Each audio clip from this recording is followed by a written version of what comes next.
தெளிவாக சொல்லணும்னா இப்போ கரூர் ஸ்டாம்பீட் நடந்தது. அப்போ என்னுடைய நிலைப்பாடு என்னென்னா, இந்த ஸ்டாம்பீடில் தாவேக்காவின் நிலைப்பாடுனால் தான் இந்த ஸ்டாம்பீடு வந்து நடந்தது. They are co accused. இப்போ ஒரு வழக்கு இருக்குது, ஒரு குற்றம் இருக்குது, 2 அக்யூஸ்ட் இருக்கிறாங்கன்றேன் நான். இந்த கேஸில் இந்த குற்றத்தை செய்தது ஒரு கொலை நடக்குது. சரி, ஒரு கொலை நடக்குது சார். சரி, கொலை நடந்ததில் இவங்க 2 பேருமே அக்யூஸ்டுன்றேன் நான். இதில் நீங்கள் எந்த அக்யூஸ்ட் பக்கம் இருப்பீங்கன்னு கேட்க முடியுமா? அதான் கேட்குறேன். நிற்க மாட்டீங்கல்ல? நிற்க மாட்டேன். அக்யூஸ்ட் பக்கமும் ஓகே. இந்த சம்பவம் நடக்கும்போது ஃபெலிக்ஸ் வந்து தன்னுடைய சேனலில் வீடியோ வெளியிடுறாரு. 3 நடந்துருச்சு, அப்புறம் 4 கொலை நடந்துருச்சு, இது ஸ்டாம்பேடாக இருக்கும், முன்னாடியே திட்டமிட்டாங்கன்னு அவதூறுகளை பரப்புறாரு, கைது செய்யப்படுறாரு. அவரை வெளியில் எடுக்கிறதுக்கு ஜான்சனும் நீங்களும் ஏன் ஆஜரானீங்க? வட சென்னையை எவனாவது ஒருத்தன் கஞ்சா புழங்குது, ரவுடிசம் புழங்குன்னா நீங்கள் எதால் அடிப்பீங்க? நான் செருப்பால் அடிப்பேன். அப்போ ஆத ஒரிஜினலாக அடிங்க. அடிப்பேன். நீங்கள் திமுக எதிர்ப்பில் இருக்கும்போது நியூஸ் ஜே கூப்பிடும், ஜனம் கூப்பிடும், அதுக்காக நீங்க நெருக்கமாக முடியும். ஃபர்ஸ்ட் இந்த மாதிரி பிராண்ட் பண்றத நிப்பாட்டுங்க. யாரு நீங்க பிராண்ட் யார் பண்ணலன்னு நினைக்கிறீங்க?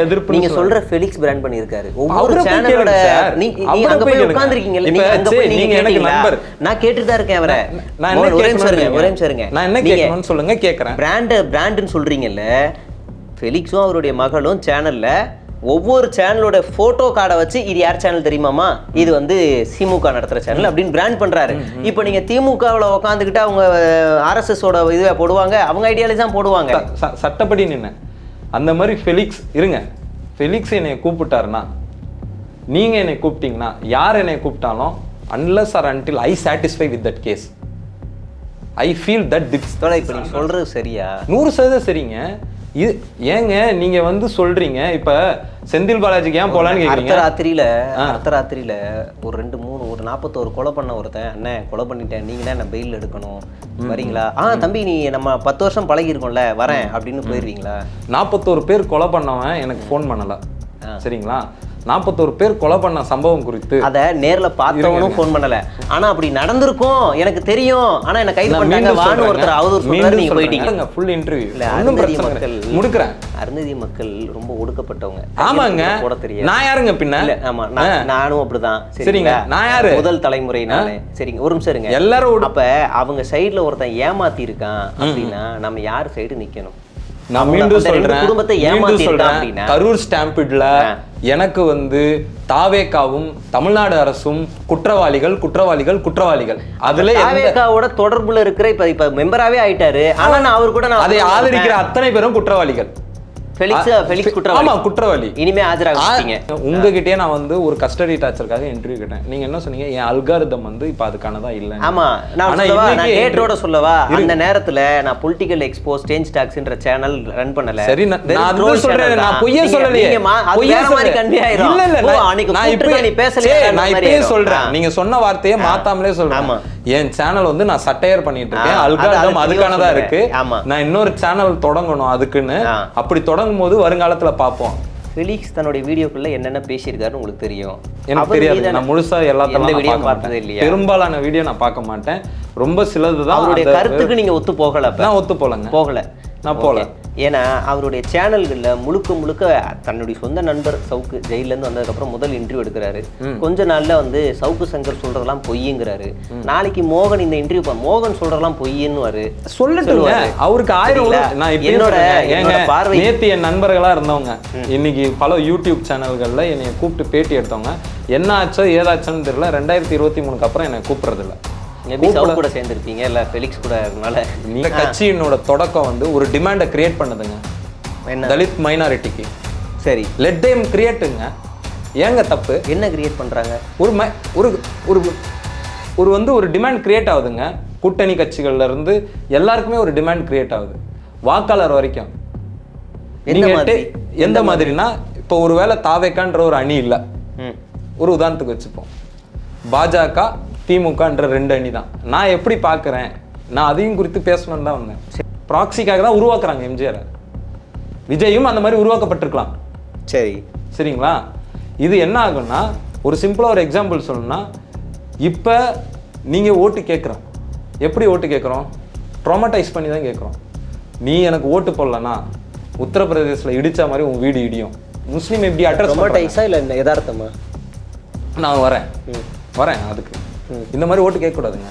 ஏன் கேட்கக்கூடாது? கேட்கக்கூடாது. ஏன் கேட்கக்கூடாதுன்னா, நீங்கள் இதை மட்டுமே வச்சு கேட்கக்கூடாது. இல்லை, அதை மட்டுமே வச்சு அதை வச்சு தான் கேட்டாங்க. இருங்க நான் முடிக்கிறேன் நான் சொல்கிறேன். இதுதான் என் நிலைப்பாடு.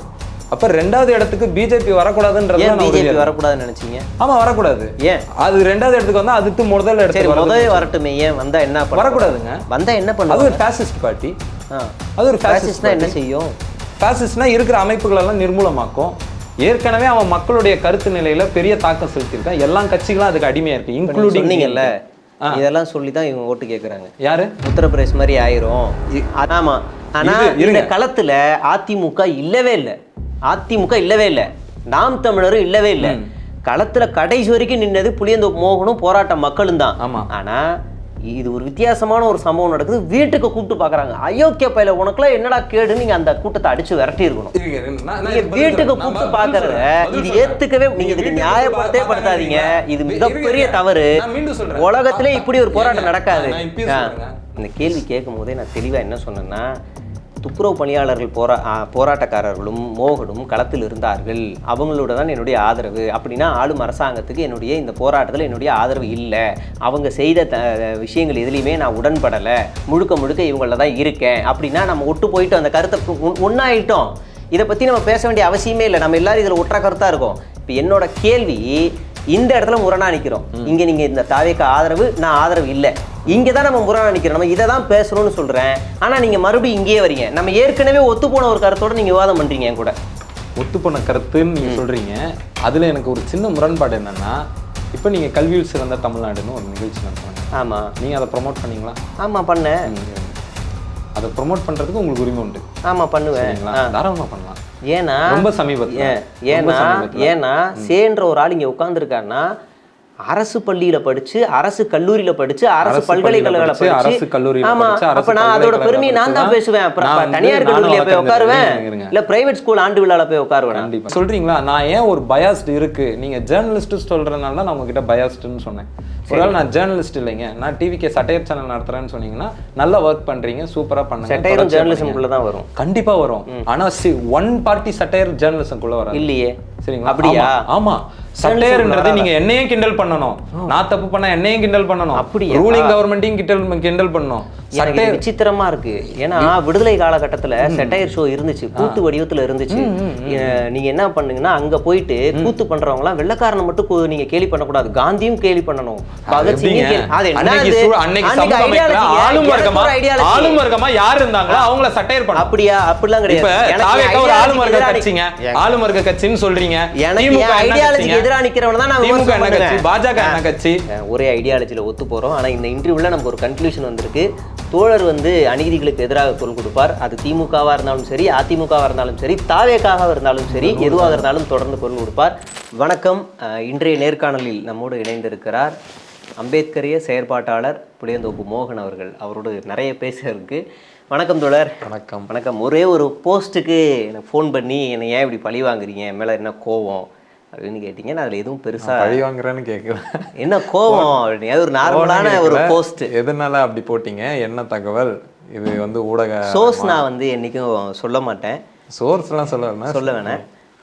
எனக்கு தகவல் என்ன அப்படின்னா, புளியந்தோப்பு மோகன் சமீப காலமாக தாவேக்காவில் இருக்கக்கூடிய பொறுப்பில் இருக்கக்கூடிய நபர்களுடன் நெருக்கமாக இருக்கிறார். அவரும் டிஎஸ்எஸ் மணி அவர்களும் பழக்கம் தான். ஏற்கனவே கல்வி திருவிழாவில் நீங்கள் பழக்கமானீங்களா? அறிவு திருவிழாவா டிஎஸ்எஸ் மணி அவர்களோட? கரெக்டாக தெரியல எனக்கு, அப்படி வந்த தகவல்.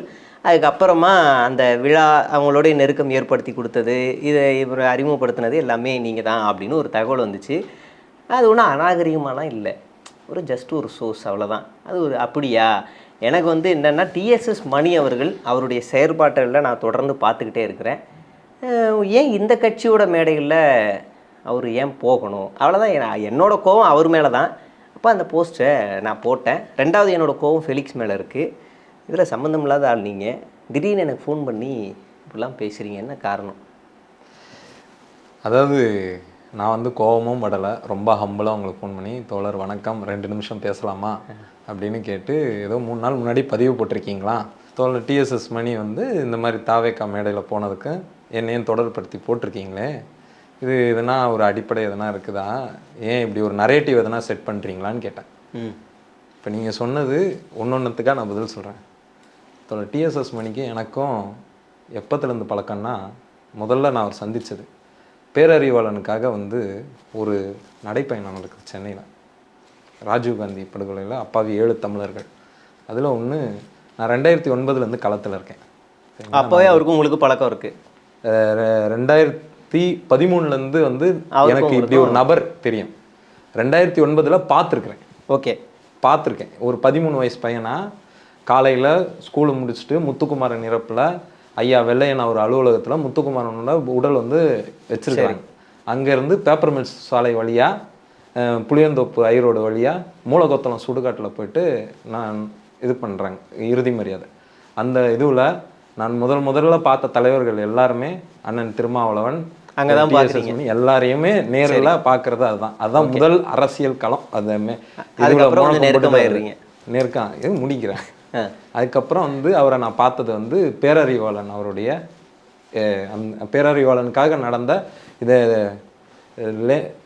இந்த கார்டன் சாலை இருக்கும் இந்த சிந்தாரிப்பேட்டையில் லேன்ஸ் கார்டன் சொல்லுவாங்க நினைக்கிறேன். சரி, அந்த சில அந்த பிரிசன் ரோட்டுக்கு பார்த்தீங்கன்னா சிறைத்துறை இருக்குது இன்னைக்கு. அங்கே தான் ராஜரத்ன ஸ்டேடியத்துலேருந்து ஆரம்பிச்சு பேரணி. சரி, அந்த பேரணியில் முதல் முறையாக நான் அவர் வந்து இன்னும் நெருக்கமாக பார்க்குறேன். அவர் ஒரு இஸ்லாமியர் தலைவர் ஒருத்தர் இருப்பார், அவர் பேர் எனக்கு டக்குன்னு நினைவு வரல. அவர் இவங்களெல்லாம் நான் பார்க்குறேன் முதல் முறையாக. டைரக்டர் ராமு எல்லாருமே அங்கே தான் பார்க்குறேன். அதுக்கப்புறம் வந்து அவர் பழக்கம் கிடையாது. 2017க்கு பிறகு 2017 ஜல்லிக்கட்டு போராட்டத்துக்கு பிறகு இன்னொரு தோழர் மூலயமா இவர் வந்து அறிமுகமானார். சரிங்களா? எனக்கு வந்து தோழர் சாலமன் ஒருத்தர் நல்ல பழக்கம். அவர் தான் எனக்கு வந்து மார்க்சியத்தை வந்து ஆழப்படுத்தினார். மார்க்சியத்தையும் அம்பேத்கர் சிந்தனையையும் அம்பேத்கரியத்தையும் எனக்கு ஆழப்படுத்தினது வந்து தோழர் சாலமன் தான். ஓகே, அவர் வந்து திருவள்ளூரை சேர்ந்தவர். அனிதாவுடைய நீட் எதிர்ப்பு போராட்டத்தில் நாங்கள் கைதாகி வழக்கு எடுத்தோம். அப்போ எனக்கு வந்து பழக்கமானவர் தான் தோழர் சாலமன். அவரோட நான் சேர்ந்து பயணிக்க ஆரம்பித்தேன். அவர் மூலம் வந்து எனக்கு ஆழமான நட்பு அறிமுகம் வந்து தோழர் டிஎஸ்எஸ் மணியோட சென்னை பேஸ்டாக இருக்கிறதுனால ஏற்பட்டது. சரி, கிட்டத்தட்ட 2017 இன்னைக்கு என்ன 8 வருஷம். சரி, 8 ஆண்டுகளாக பல நான் நம்ம இது சுருக்கமாக போவோம். இப்போ வந்து அவர் வந்து தாவேக்காவில் அறிமுகப்படுத்தி வச்சது நீங்கள் இல்லை, அதானே? இருங்க முடிக்கிறேன். 8 ஆண்டுகளாக அவரோட எனக்கு ஒரு நல்ல பழக்கம் இருக்குது. குறிப்பாக வந்து நிறைய பீமா கோரேகானுக்காக நடத்தின இப்போ பிஜேபி அரசாங்கம் பிரதமர் மோடியை கொல்ல சதி நடந்ததுன்னு சொல்லி BK-16 சொல்லுவாங்க அந்த வழக்கை.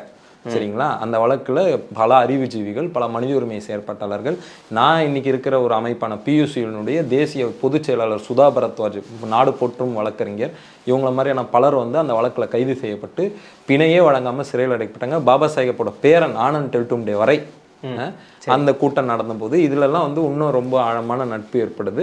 அப்புறம் நகர்ப்புற வாழ்விட மேம்பாட்டு வாரியத்துக்காக நாங்கள் நடத்தின போராட்டம், ஒரு கூட்டமைப்பு உருவாக்கி, அதுக்கு முன்னாடி வந்து நான் தமிழ் தேசிய விடுதலை இயக்கத்தில் இருக்கக்கூடிய மகிழன்ற 2 பேர் சேர்ந்து ஒரு 13 செட்டில்மெண்ட்டில் ஒரு பெரிய போராட்டம் நடத்தினோம். அந்த போராட்டம் நான் நடத்தின விதம் பார்த்தா அவருக்கு என் மேலே ஒரு வந்து மதிப்பு ஏற்பட்டது.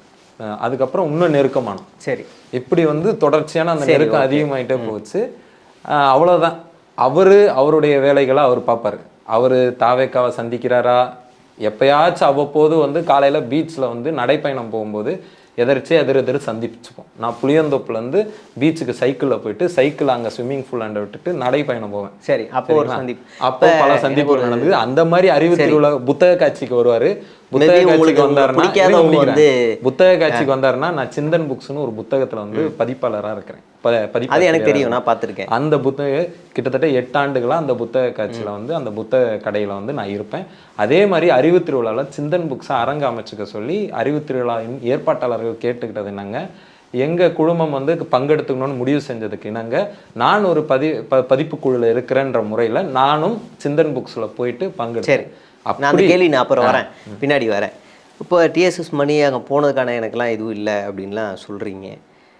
தாவேக்காவை நீங்கள் ஆதரவு ஸ்டாண்டில் இருக்கிறீங்களா இல்லை எதிர்க்கிற ஸ்டாண்டில் இருக்கலாம்? அதை கண்டுக்க மாட்டேன், அவங்க என்ன வேணால் பண்ணட்டுன்ற ஸ்டாண்ட் எடுக்க முடியாது.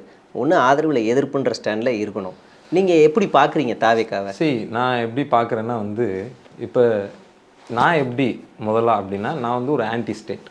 ஒரு அரசுன்றது என்றைக்குமே மக்களுக்கானதாக இருந்ததில்லை. ஆளும் அரசு. இன்னைக்கு ஸ்டேட்டோட கேரக்டர்ன்றது வந்து கேபிட்டலிஸ்ட் கேரக்டர். ஆனால் நம்ம இந்தியாவில் வந்து ஸ்டேட்டோட கேரக்டர் கேபிட்டலிஸ்டாக மட்டும் இல்லை, அது ஒரு கேஸ்டிஸ்ட் கவர்மெண்ட்டாகவும் இருக்குது.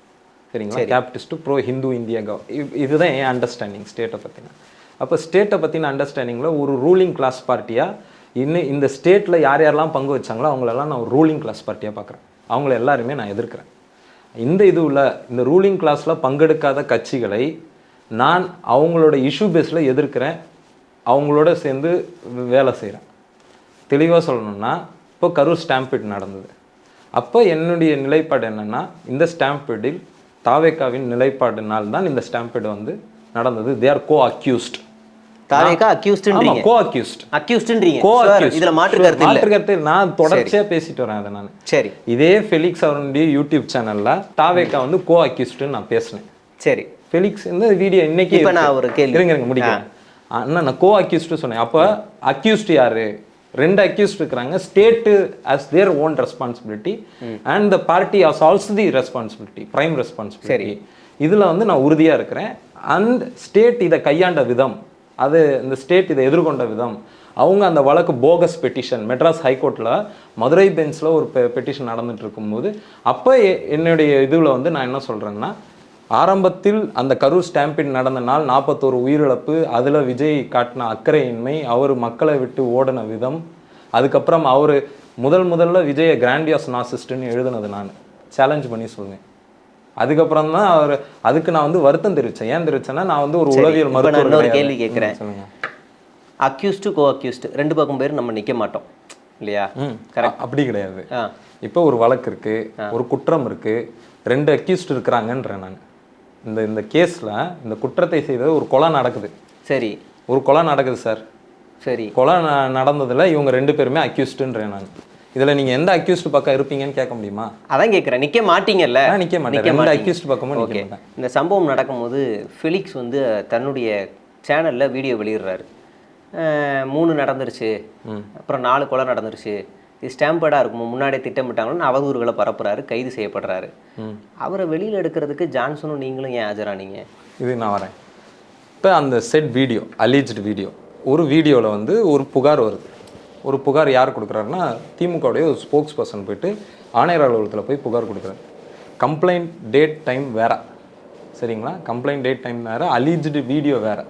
இன்னொன்று, நீங்கள் சொல்லக்கூடிய அலீஜ்டு வீடியோவில் இத்தனை பேர் செத்துட்டாங்க, அவர் ஒரு கான்ஸ்பிரசி எச்சர். நான் உன்னை தெளிவுபடுத்துகிறேன், அந்த வழக்கில் I never gone to the merits of the case. நான் மெரிட்குள்ளே போகல. பட் கைது செய்யப்பட்ட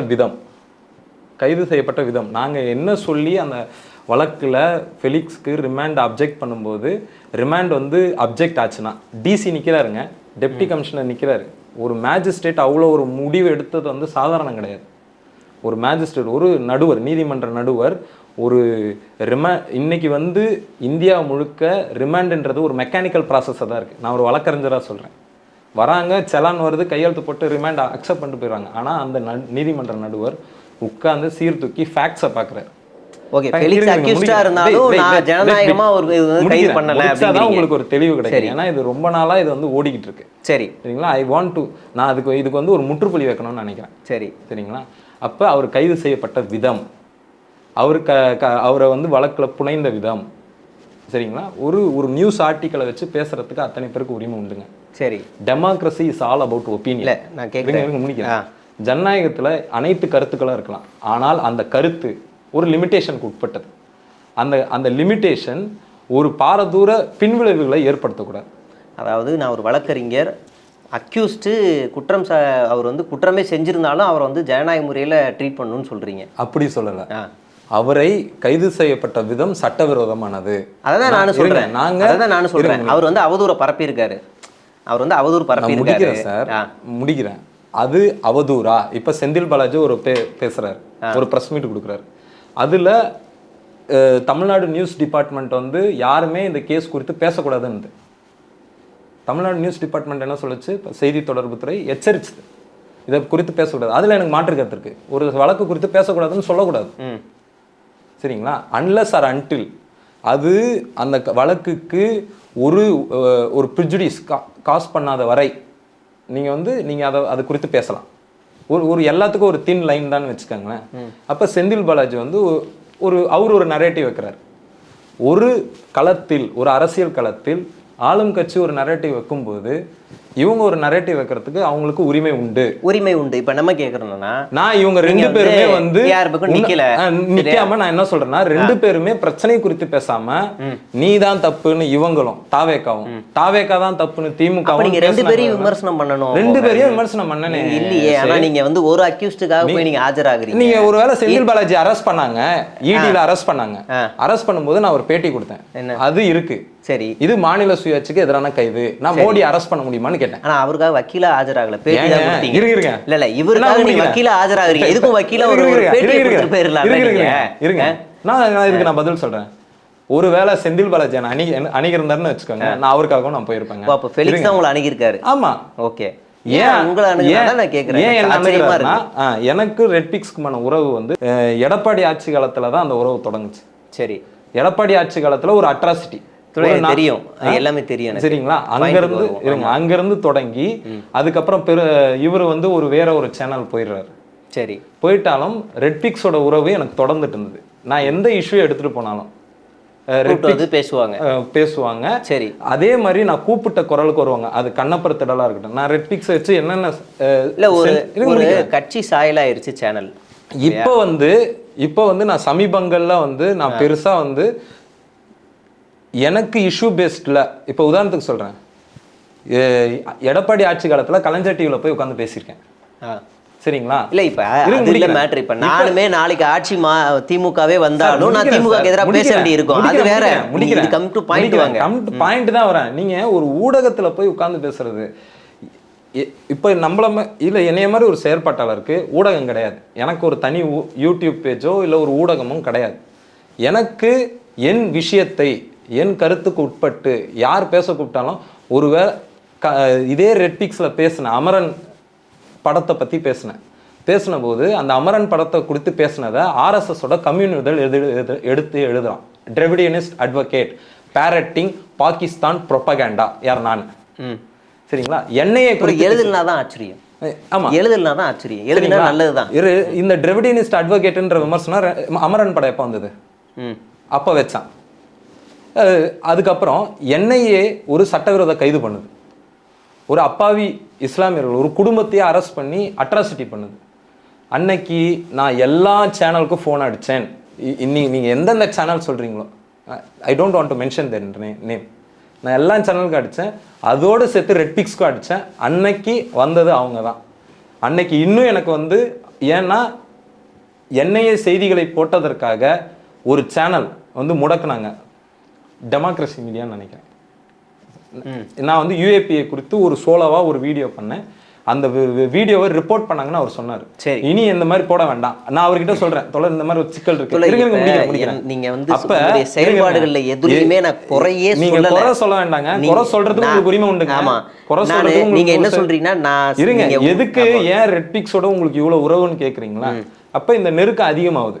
என்ஐஏக்கும் வராங்க, பிஜேபி எதிர்த்து அந்த போராட்டத்துக்கு வராங்க. நீங்க திமுக எதிர்ப்புல இருக்கும்போது நியூஸ் ஜே கூப்பிடும், ஜனம் கூப்பிடும், அதுக்காக நீங்க நெருக்கமாக முடியும். ஃபர்ஸ்ட் இந்த மாதிரி பிராண்ட் பண்றத நிப்பாட்டுங்க. யாரு நீங்க பிராண்ட் யார் பண்ணலன்னு நினைக்கிறீங்க? நீங்க சொல்ற ஃபெலிக்ஸ் பிராண்ட் பண்ணிருக்காரு. ஒவ்வொரு சேனலோட நீங்க அங்க போய் உட்கார்ந்திருக்கீங்கல, நீங்க அங்க போய் நீங்க எனக்கு நம்பர் நான் கேட்டுட்டு தான் இருக்கேன். அவரை நான் என்ன ஒரே நிமிஷம் இருங்க, நான் என்ன கேட்கணும்னு சொல்லுங்க, கேக்குறேன். பிராண்ட்னு சொல்றீங்கல்ல, ஃபெலிக்ஸும் அவருடைய மகளும் சேனல்ல ஒவ்வொரு சேனலோட போட்டோ கார்டை வச்சு இது யார் சேனல் தெரியுமாமா, இது வந்து திமுக நடத்துற சேனல் அப்படின்னு பிராண்ட் பண்றாரு. இப்போ நீங்க திமுகவுல உட்காந்துக்கிட்டு அவங்க ஆர்எஸ்எஸோட இதுவே போடுவாங்க, அவங்க ஐடியாலஜி தான் போடுவாங்க. மிக நிச்சயமா போடுவாங்க. அப்புறம் எப்படி பிராண்ட் பண்ணாம இருக்க முடியும் ஊடகத்துக்கு? நீங்க ஃபெலிக்ஸை பிராண்ட் செய்வதோ, ஃபெலிக்ஸ் தாவேக்கா ஃபெலிக்ஸை நீங்க தாராளமா பிராண்ட் செய்யலாம். ஆமா, இப்ப சே வந்து அன்னைக்கு திருவெட்டூர்ல வராரு ஒரு உணவகத்துல. ஆமா, சரிங்களா? அன்னைக்கு புளியந்தோப்பு மோகன் என்ன பண்றாருன்னா, ஐயோ இவரு மேலதானே வந்து இந்த பாட்டாளி மக்கள் கட்சி வந்து இப்படி தொடர்ச்சியா வன்கொடுமை பண்றாங்க, உங்களுக்கு என்ன தெரியாது, எனக்கு உங்களை தெரியாது, நானே தான் வந்து பேசினேன், எதனா சொல்லுங்க, உங்களோட உடன் நிக்கணும்னு நான் நினைக்கிறேன்னு அன்னைக்கு சொன்ன வார்த்தை முதற்கொண்டு எனக்கு ஞாபகம் இருக்குங்க. உடன் நிக்கணும் மீன்ஸ் இன் ஆல் ஆஸ்பெக்ட். அந்த மாதிரி ஒருவேளை நீங்க எதுக்கு கூப்பிட்டாலும் நான் வருவேன். உங்களுடைய சகோதர ஊடகங்கள் இருக்குல்ல, நான் யாருக்கும் நான் செஞ்ச உதவியை நான் சொல்லி காட்ட விரும்பல. ரொம்ப சமீபத்தில் ஒருத்தருக்கு சட்ட சிக்கல் வந்த போது கூட, அவர் என்னை பற்றி பேசியிருந்தாலும் எழுதியிருந்தாலும் கூட, அவர் என்னை நைட்டு கூப்பிடும்போது நான் போனேன், போய் நின்றேன், ஒரு சட்டப்படி நின்னேன். அந்த மாதிரி ஃபெலிக்ஸ் இருங்க, ஃபெலிக்ஸ் என்னை கூப்பிட்டாருன்னா, நீங்க என்னை கூப்பிட்டீங்கன்னா, யார் என்னை கூப்பிட்டாலும் unless or until I satisfy with that case, I feel that this இப்போ நீ சொல்றது சரியா? 100% சரிங்க. இது ஏங்க நீங்க வந்து சொல்றீங்க இப்ப செந்தில் பாலாஜிக்கு ஏன் போலான்னு கேக்குறீங்க? அர்த்தராத்திரியில ஒரு 2-3 ஒரு 41 கொலை பண்ண ஒருத்தன், அண்ணன் கொலை பண்ணிட்டேன், நீங்க தான் என்ன பெயில் எடுக்கணும், வரீங்களா? தம்பி நீ நம்ம 10 வருஷம் பழகி இருக்கோம்ல, வரேன் அப்படின்னு போயிருவீங்களா? 41 பேர் கொலை பண்ணவன் எனக்கு ஃபோன் பண்ணல, சரிங்களா? 41 பேர் கொலை பண்ண சம்பவம் குறித்து அதை நேர்ல பார்த்தவனும் ஃபோன் பண்ணல.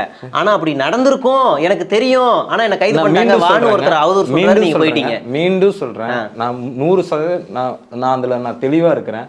Democracy is all about opinion. ஒரு கருத்து சொன்னதுக்காக யூ கேன் ப்ராசிக்யூட் தேம். நீங்க வந்து வழக்கு போடுங்க, வழக்கு விசாரணை நடத்துங்க.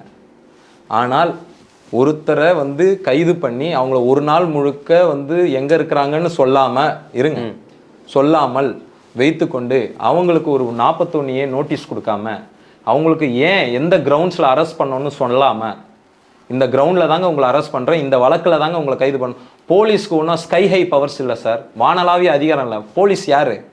நீ ஒரு வாட்ச் டாக். நீ எதுக்கு இருக்கிற? நீ சட்ட ஒழுங்கு. போலீஸ் வந்து பவர் கிடையாது, அது ஒரு டியூட்டி. நீ வந்து யாரை வேணாலும் கைது பண்ணிட்டு போகலாம். ஏன் ஃபெலிக்ஸ் கைதுக்கு நான் இவ்வளோ இது பண்ணேன்னா, ஃபெலிக்ஸ்க்கே இது நடந்தால் நாளைக்கு எனக்கும் வேற மாதிரி நடக்கும், நாளைக்கு உங்களுக்கு வேற மாதிரி நடக்கும். இன்னைக்கு திமுக இருக்கும், நாளைக்கு அண்ணா திமுக இருக்கும். சரி, அப்ப நான் அந்த ஃபெலிக்ஸ் இருக்க இடத்துல ஒரு பாஜக ஆள் இருந்தா நீங்க ஆஜராயிருப்பீங்க. சவுக்கு சங்கரை வந்து நான் பிம்ப்னு சொன்னேன், பொலிட்டிக்கல் பிம்ப். நான் எழுதி மனு கொடுத்துருக்கேன் இப்போ இது கமிஷனர் ஆஃபீஸில். அதே சவுக்கு சங்கர் வீட்டில் வந்து சாக்கடை வீழ்த்த போடும்போது அது நான் கண்டிச்சேன், நானும் கண்டிச்சோம், சரிங்களா? கை உடைக்கப்பட்ட போதும் கண்டிச்சேன், சரி சரிங்களா? ஏன்னா இப்போ நான் கேட்குறேன், நல்லா தெளிவாக சொல்லிட்டீங்க. கண்டிப்புங்கிறது வேற, துணை நிற்கிறதுங்கிறது வேற. புரியுதுங்களா? நீங்கள் சவுக்கு சங்கருக்கு ஒரு கண்டன அறிக்கை, செந்தில் பாலாஜிக்கு ப்ரெஸ் மீட்டு, வேற யார் நீங்கள் வேற எல்லாருக்குமே வந்து உங்களுடைய பேட்டியாக கொடுத்துருவீங்க, அறிக்கையாக வெளியிட்டுருவீங்க, இதெல்லாம் பண்ணுறீங்க. நான் சவுக்கு சங்கருக்கு ராத்திரி ஃபோன் பண்ணாலும் விடிய காலில் போய் நிற்கிறீங்க அப்படின்னா, ஃபெலிக்ஸோட வீட்டுக்கு அர்த்தராத்திரியில் அவர் ஃபோன் பண்ணாருன்னா போய் நிற்கிறீங்க. நீங்கள் ஒரு ஜனநாயகமான ஒரு வழக்கறிஞர், உங்களுடைய செயல்பாடுகளில் நான் ரொம்ப திருப்தியாக இருக்கேன். நான் அதனால தான் நான் உங்களை எப்போ கூப்பிட்டாலும் நான் தொடர்ந்து கட்டி பிடிச்சி பேசுவேன். எனக்கு என்ன பிரச்சனை அப்படின்னா, 41 பேர் வீட்டில் இன்னும் அவலம் நிலை போகலை. அந்த கட்சி இன்றைக்கி அந்த குடும்பத்தை கண்டுக்கலை, அடிப்பட்டவனுக்கு இன்றைக்கும் காசு கொடுக்கல. ஆனால் நீ திமுகவை குறை சொல்லுங்கள், எனக்கு தேவையே இல்லை. திமுக நான் நல்லா இருந்தால் நான் என்ன பண்ண போகிறேன்? திமுக தாவேக்காவை குறை சொல்லட்டும், எனக்கு பிரச்சனையே இல்லை. நீங்கள் உங்களை மாதிரி ஆளுங்க என்ன மாதிரி ஆளுங்க நடுவில் நின்று பார்க்குறோம்ல, அந்த குடும்பத்தை தான் நம்ம பார்க்கணும். 100% அந்த குடும்பத்தை தான் பார்க்கணும். ஆனால் இங்கே பாருங்க, ஆனால் இங்கே என்ன நடக்குதுன்னா, நீங்கள் ஒரு சேனலில் பேசுகிறீங்க, அருந்ததியை சேர்ந்த 2 பேரை வந்து ஒன்று தாவேக்கா, அந்த பொண்ணோட ஹஸ்பண்ட் விட்டுட்டு போயிட்டாரு, அந்த ஹஸ்பண்டை வந்து மண்டையை கழுவி, அவள் விட்டு போய் 8 வருஷம் ஆச்சு, அந்த பொண்ணை பேட்டி கொடுக்குது, அவங்க மண்டையை கழுவி சிபிஐ கேஸ் போடுறாங்க. இன்னொரு பக்கம் செல்வராஜ் அவரு முழுசா எடுங்க, முழுசா நான் சொல்றேன், அப்படியும் நடந்திருக்கலாம்னு நீங்க பண்ணது வந்து அதுக்கு அடுத்த வார்த்தையை நீங்க பண்ணணும், பார்க்கணும். அப்படி நடந்திருக்கலாம்னு சொன்னீங்கல்ல தோழர், நடந்திருக்கலாம்னு சொன்னீங்க. நடந்திருக்கலாம்னு சொல்ல, நான் இப்பயும் சொல்றேன், நான் சேலஞ்ச் பண்றேன். நான் பேசின வார்த்தைக்கு என்னை ஆன்டி தலிதா போர்ட்ரேட் பண்ணார்.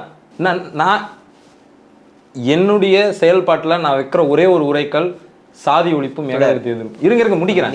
நீங்க எதா இருந்தாலும் கட் பண்ணி போடக்கூடாதுங்க, அது ஒரு இருக்கிறதுலே இழிவான செயல். நான் அப்படியே தான் போடுவேன், சரிங்களா? கட் பண்ணி போடக்கூடாது. அந்த கட் பண்ணி போட்டு ஒரு கேவலமான ப்ரொபகண்டாவை சரி அதை எடுத்துக்கிட்டு வந்து பேசக்கூடாது. அதே ஃபோர்த் எஸ்டேட்ல முழு இருங்க சார், இருங்க சார், தயவு செஞ்சு போடுங்க, தயவு செஞ்சு போடுங்கன்றேன். அப்படியே போடுங்க ஃபுல் இன்டர்வியூ, ஒன்றும் பிரச்சனை இல்லை, முடிக்கிறேன். அருந்ததி மக்கள் ரொம்ப ஒடுக்கப்பட்டவங்க. ஆமாங்க, போட தெரியாது. நான் யாருங்க பின்ன? ஆமா, நானும் அப்படிதான். சரிங்க, நான் யாரு? முதல் தலைமுறை நானு. சரிங்க, ஒரு நிமிஷம் இருங்க. எல்லாரும் அப்ப அவங்க சைடுல ஒருத்தன் ஏமாத்தி இருக்கான் அப்படின்னா நம்ம யார் சைடு நிக்கணும்? நான் மீண்டும் சொல்றேன், குடும்பத்தை ஏமாத்தி இருக்கான் அப்படின்னா, கரூர் ஸ்டாம்பிட்ல எனக்கு வந்து தாவேக்காவும் தமிழ்நாடு அரசும் குற்றவாளிகள் குற்றவாளிகள் குற்றவாளிகள். அதுல தாவேக்காவோட தொடர்புல இருக்கிற இப்ப மெம்பராவே ஆயிட்டாரு. ஆனா நான் அவர் கூட அதை ஆதரிக்கிற அத்தனை பேரும் குற்றவாளிகள். ஃபெலிக்ஸ் குற்றவாளி. ஆமா, குற்றவாளி. இனிமே ஆஜராகுங்க. இனிமேட்டு ஆஜராவதோ நான் இப்பயும் சொல்றேன், நாளைக்கு எனக்கு வந்து ஒரே ஒரு இது உண்டு. நான் சங் பரிவார் அமைப்புகளுக்கு நான் நேர் நிற்க மாட்டேன், சங் பரிவார் சித்தாந்தங்களை ஆதரிக்கிறவங்களுக்கு நேர் நிற்க மாட்டேன். ஆனால் ஒரு உதாரணத்துக்கு சொல்லணும்னா உங்களுக்கு நான் இன்னும் தெளிவுபடுத்துகிறேன். ஒரு அபிச்சுவல் அஃபெண்டர் இருக்கிறார். அவர் வந்து ஏதோ ஒரு அபிச்சுவல் அஃபெண்டர்னே வச்சுப்போம். ஆனால் அவர் வந்து ஒரு வன்கொடுமை அனுபவிக்கிறார். இந்த வழக்கு என்கிட்ட வருது, ஒரு கஸ்டடி டார்ச்சர் வருதுன்னா நான் அந்த வழக்கை எடுத்துப்பேன். அந்த கஸ்டடி டார்ச்சரை எடுத்துப்பேன். அதான் நியாயம். சரிங்களா? அது நல்லது. ஃபெலிக்ஸ் கேஸில் அந்த கஸ்டடி டார்ச்சரை நான் எடுத்துக்கிட்டேன். அவர் இந்த ட்ரையலில் ஒருவேளை அவர் மறுபடியும் வந்து இது வந்து இப்படி தான், இந்த நரேட்டிவ் தான் அப்படின்னு சொன்னார்னா அதுக்கு நான் நிற்க மாட்டேன். சரி, இப்போ மீண்டும் ஒருவேளை நான் முடிக்கிறேன், ஒருவேளை வேற ஒரு வழக்கு வருது, அவரை வந்து கஸ்டடி டார்ச்சர் பண்ணாங்கன்னா நான் நிற்பேன். சரி, சரிங்களா? அவர் என்னை யார் என்னை கூப்பிட்டாலும் நிற்பேங்க. சரி, கஸ்டடி டார்ச்சர்ல அது ஒரு அக்யூஸ்டாவே இருந்தாலும் அது தவறு தான், நான் நிற்பேன். ஃபெலிக்ஸ் தன்னுடைய வீடியோக்குள்ள என்னென்ன பேசியிருக்காருன்னு உங்களுக்கு தெரியும்? எனக்கு தெரியாது. நான் முழுசா எல்லாத்தையும் வீடியோ பார்த்ததே இல்லையா? பெரும்பாலான வீடியோ நான் பார்க்க மாட்டேன். ரொம்ப சிலதுதான். அவருடைய கருத்துக்கு நீங்க ஒத்து போகல? நான் ஒத்து போகல. நான் போகல. ஏன்னா அவருடைய சேனல்களில் முழுக்க தன்னுடைய சொந்த நண்பர் சவுக்கு ஜெயிலேருந்து வந்ததுக்கப்புறம் முதல் இன்டர்வியூ எடுக்கிறாரு. கொஞ்ச நாள்ல வந்து சவுக்கு சங்கர் சொல்றதெல்லாம் பொய்யுங்கிறாரு. நாளைக்கு மோகன் இந்த இன்டர்வியூ மோகன் சொல்றதெல்லாம் பொய்யுன்னு சொல்லுங்க. அவருக்கு 1000 நான் என்னோட பார்வை நேத்து என் நண்பர்களா இருந்தவங்க இன்னைக்கு பல யூடியூப் சேனல்கள்ல என்னை கூப்பிட்டு பேட்டி எடுத்தவங்க. என்ன ஆச்சோ ஏதாச்சுன்னு தெரியல, 2023 அப்புறம் என்னை கூப்பிடுறது இல்லை. கூட சேர்ந்துருப்பீங்க இல்ல ஃபெலிக்ஸ் கூட இருக்கனால நீங்க அவதூறுலாம் நீங்க பரப்புறதுக்கு உங்களுக்கு உரிமை உண்டுச்சு. இல்ல நான் ஒரு தாராளமா உங்களுக்கு இப்ப நான் உங்ககிட்ட வந்து நீங்க கூட தான் கூப்பிடுறது இல்லன்னு சொன்னீங்க. நான் நாலு சேனல்ல பார்த்தேன். 2023 அப்புறம் தான் ஸ்டாம்பர்ட் நடந்துச்சு. அந்த இன்டர்வியூஸ் இப்ப பேசுறோம், கூப்பிடுறது இல்லன்னு சொன்னீங்க. ஆமாங்க, எந்த இன்டர்வியூ கொடுத்தாங்க? நான் ஒன்னு சொல்றேங்க, உங்ககிட்டயே நான் வந்து ஒரு கஸ்டடி டார்ச்சருக்காக இன்டர்வியூ கேட்டேன். நீங்க என்ன சொன்னீங்க? என் அல்காரிதம் வந்து இப்ப அதுக்கானதா இல்ல. ஆமா, நான் டேட்டோட சொல்லவா, அந்த நேரத்துல நான் பொலிட்டிக்கல் எக்ஸ்போஸ் சேஞ்ச் டாக்ஸ்ன்ற சேனல் ரன் பண்ணல. சரி, நான் அதுதான் சொல்றேன். நான் பொய்யே சொல்லலையே. பொய்யே மாதிரி கன்வே ஆயிரும். இல்ல இல்ல, நான் இப்ப நீ பேசல. நான் இப்பயே சொல்றேன், நீங்க சொன்ன வார்த்தையை மாத்தாமலே சொல்றேன். என் சேனல் வந்து நான் சட்டையர் பண்ணிட்டு இருக்கேன். அல்காரிதம் அதுக்கானதா இருக்கு. நான் இன்னொரு சேனல் தொடங்கணும் அதுக்குன்னு. அப்படி தொடங்கும் போது வருங்காலத்துல பார்ப்போம். அறிவு திருவிழா நான் எதுக்கு உங்களுக்கு ஃபோன் பண்ணேன்னா, நான் எல்லாருக்கும் ஃபோன் பண்ண மாட்டேன். அறிவு திருவிழால நீங்க என்கிட்ட கார்டை கொடுத்துட்டு இன்டர்வியூ பண்ணுவோம் தோழர் அப்படின்னு சொல்லி கொடுத்தீங்க. 3 நாள்ல ஒரு கஸ்டடி டார்ச்சர் நடந்தது. நான் உடனே உங்களுக்கு வந்து சரி, இவர் இந்த நபர் வந்து கொடுத்தாரு, இவர் இன்னைக்கு வந்து ஒரு பார்க்கக்கூடிய நபரா இருக்கிறாரு, ஆளும் தரப்பால கவனிக்கப்படக்கூடிய நபராகவும் இருக்கிறாரு. முடிச்சிடறேன். கொடுத்த உடனே நான் ஃபோன் பண்ணேன், நீங்க இல்லன்ட்டீங்க. சரி, ரைட், இல்லன்னு சொல்லல. மறுபடியும் மீண்டும் சொல்றேன், வேற ஒரு சேனல் தொடங்கிட்ட பிறகு நம்ம பண்ணுவோம். அது வரைக்கும் இஷ்யூ இருக்காது என்ன? சரிங்களா? இப்ப வேங்கை வயல் குறித்து கடைசியா அரண்சையில் நான் கொடுத்த பேட்டி வந்து வேங்கை வயல் குறித்து. கரூர் ஸ்டாம்பிட் நடந்தது 2025 நாட்டுறான். 2024 இங்கே தான் இருந்தேன். 2023 நான் யாருக்கும் ஃபோன் பண்ணி எனக்கு கொடுங்கன்னு நான் கேட்க மாட்டேன். அவங்களே தான் ஃபோன் பண்ணுவாங்க. அவ்வளோ ஈவன் ரெட்பிக்ஸ் ஃபெலிக்ஸ் சில இஷ்யூஸில் தான் நான் ஃபோன் பண்ணி கேட்பேன். இந்த என்ஐஏ மாதிரியான இஷ்யூஸ், அந்த மாதிரியான இஷ்யூஸில் தான் கேட்பேன். இப்போ நான் என்ஐஏ குறித்து பேசினேங்க, உதாரணத்துக்கு கேட்குறேன். என்ஐஏ குறித்து பேசணும். என்ஐஏல நான் வந்து நீங்கள் என்ன ஒரு வைக்கிறீங்கன்னா, தாவேகா கவின் படுகொலை குறித்து பேசுச்சா? இப்போ கவின் படுகொலை குறித்து ஐயா பாப்பா மோகன் போய் பேசுறாரு. அவருக்கு நீ என்ன உள்நோக்கம் கற்பிக்கிற? தலி ராமச்சந்திரனுக்கு ஒரு கேஸ் நடத்தினாரு. யாரு நீங்களாம் யாரை சொல்றீங்க? ஒரு யூடியூபர், திமுக ஆதரவு யூடியூபர். சரி, யாரு நீங்க? அந்த டாபிக் நம்ம ஏன் நான் சொல்றேன்னா, இந்த matter you can't decide my enemy.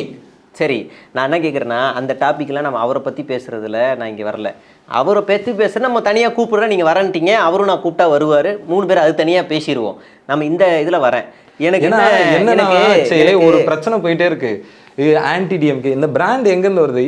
இப்போ உங்களை நான் ஆன்டி டிவிக்கே நான் சொல்ல விரும்பல. நீங்க ஒரு சைடு பாக்குறீங்க. இங்க பாருங்க, இப்ப நான் கொஞ்ச நாள் நான் திமுக இது பண்ணன்னு வைங்களேன், என்ன சங்கின்னுவான். நான் சங்கிக்கு சப்போர்ட் பண்ணா என்ன திமுகன்னுவான். 2 பேரும் அடிச்சா என்ன தாவேக்கான்னுவான். அந்த பிராண்ட் எல்லா கட்சியும் பண்ணுது. நீங்க ஒரு கட்சி, நான் ஒரு கட்சியை நான் சொல்லலையே, ஒரு கட்சியை நான் சொல்லல. எனக்கு வந்து கமெண்ட்ஸ் எனக்கு வந்து முத்திரை எடுத்து காட்டுவா. உங்களுக்கு என்ன ஒரு கமெண்ட்டுக்கு ஐயோ என்னங்க ஒரு முத்திரைன்றீங்க? நான் எவ்வளவு முத்திரை வாங்கியிருக்கேன் தெரியுங்களா?